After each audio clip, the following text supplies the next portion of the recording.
জামাতে আমরা জানি, আমরা কথা বলতে গেলে শুনি যে জামাতের এত নারী সদস্য আছেন। আম, এত নারী সংসদ আপনি ফোনটা কাইন্ডলি মনে হয় যে মিউট করে দেন, অফ করে দেন। জি, জামাতের আমরা শুনে থাকি যখনই আলোচনা আসে যে এত নারী সদস্য আছেন যারা কিনা আসলে পুরুষের চাইতেও সংখ্যায় বেশি, এই কথাটা আমরা বারবার শুনি। কিন্তু আলোচনা করতে গেলে কিন্তু আমরা নারী সদস্যদেরকে পাই না, কোনো নারী নেত্রীকে পাই না। এটা আপনি কি সংসদে যাওয়ার পরে আজকে এলেন, সংসদে না গেলে কি আপনি আসলে মিডিয়ায় আসতেন না কথা বলতে? মানে আপনাদের এরকম কোনো নীতি আছে যে নারীরা কথা বলতে পারবেন না, বা গেলে কারা কথা বলতে পারবেন, এরকম কোনো বিষয় কি আছে কিনা? আসলে যে বিষয়টা আপনি বলেছেন এটা একদমই আমাদের নীতির মধ্যে নেই যে কোনো নারী কথা বলতে পারবে না, অথবা এখন আমরা সংসদে এসেছি বলেই এখন আসছি, বিষয়টা তা নয়। বরং আমাদেরকে যখনই আমাদের যে সিস্টেমে আমাদেরকে বলার যেটা নিয়ম, সেই নিয়মে যখন যারা আসে সেই প্রোটোকল মেনটেন করে আমরা অবশ্যই রেসপন্স করি। যেমন আজকে আমি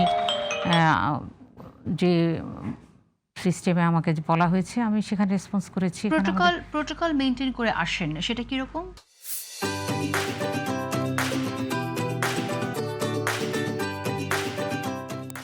যেমন আমাদের সেন্ট্রাল নারীদের যে সেন্ট্রাল আছে, বডি আছে, আমাদের প্রচার পাবলিসিটি বিভাগ আছে, সেখানে নক করে জানানে যে আমরা চাচ্ছি আপনাদের নারীদের।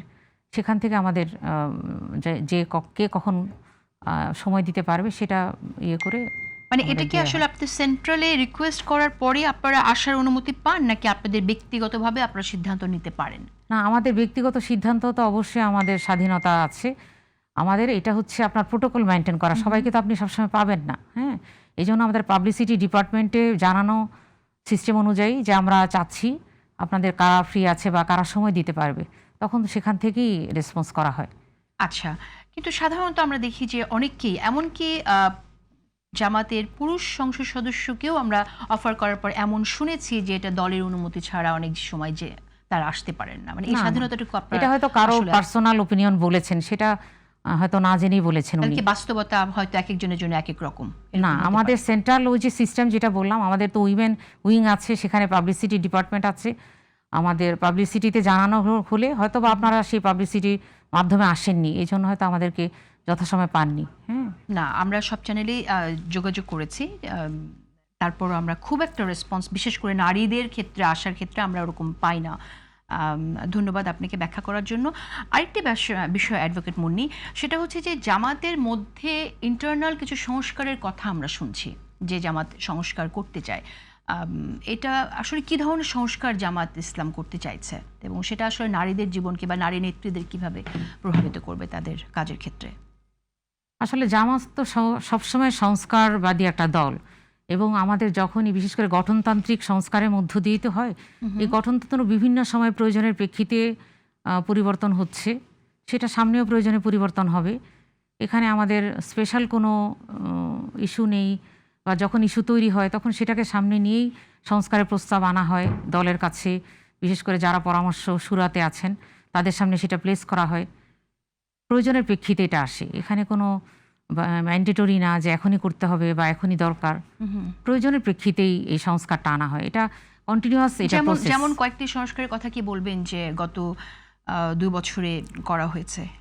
এর মধ্যে আছে আমাদের গঠনতন্ত্র, যেমন নিবন্ধনের বিষয়টা যখন আসে তখন 33% আমাদের সেন্ট্রাল বডিতে আনার ব্যাপারে যেটা পরামর্শ, নিবন্ধনকৃত দলগুলোর মধ্যে কন্ডিশনটা থাকতে হবে, তখন সেখানে আমাদের সংস্কার আনা হয়েছে। এরকম রাষ্ট্রর প্রয়োজনে, দলের প্রয়োজনে, হ্যাঁ, অথবা দেশের প্রয়োজনে। আবার সামনেও আমাদের বিভিন্ন গত শুরা অধিবেশন হয়ে গেল, এখানে সংবিধান সংস্কারের কিছু পয়েন্ট এখানে প্রস্তাবনা এসেছে, এগুলো আমাদেরকে বিবেচনার জন্য দেয়া হয়েছে প্রত্যেক দলের সদস্যকে। আগামী যখন শুরা হবে সেখানে ডিসিশন হবে। যেমন কি ধরনের ক্লজগুলো আপনারা অ্যাড করতে চাইছেন? এখানে আমাদের ইন্টারনাল কিছু রিফরমেশন আছে, আর হচ্ছে নতুন নতুন কিছু উপদেষ্টা পরিষদ গঠনের ক্ষেত্রে এখানে কিছু প্রস্তাবনা আছে, এরকম কিছু বিষয় এসেছে। স্পেসিফিক কিছু বলতে পারছেন না এখন? এইগুলো আমাদের প্রস্তাবনায় আছে, তো এখনো যেহেতু পাস হয়নি এই জন্য আমি স্পেসিফিক বলছি না, তবে বেশ কিছু প্রস্তাবনা এসেছে। আচ্ছা, আমরা দেখতে পাই যে জামাত ইসলামের লোগোতে একটি পরিবর্তন এসেছে। এই পরিবর্তনটার নেপথ্যে আসলে কি কারণ? আসলে আগে যে লোগোটা ছিল সেটাও কোনো আপনার অথেন্টিক বা কোনো রকম সিস্টেমের অথবা কোনো রকম পলিসির কারণে যে লোগোটা ছিল সেটা না, ওই লোগোটাও চলছিল আমাদের শুরু থেকেই। তো এটার মধ্যে একটা চেঞ্জ আনার চিন্তা হয়তো করা হয়েছিল।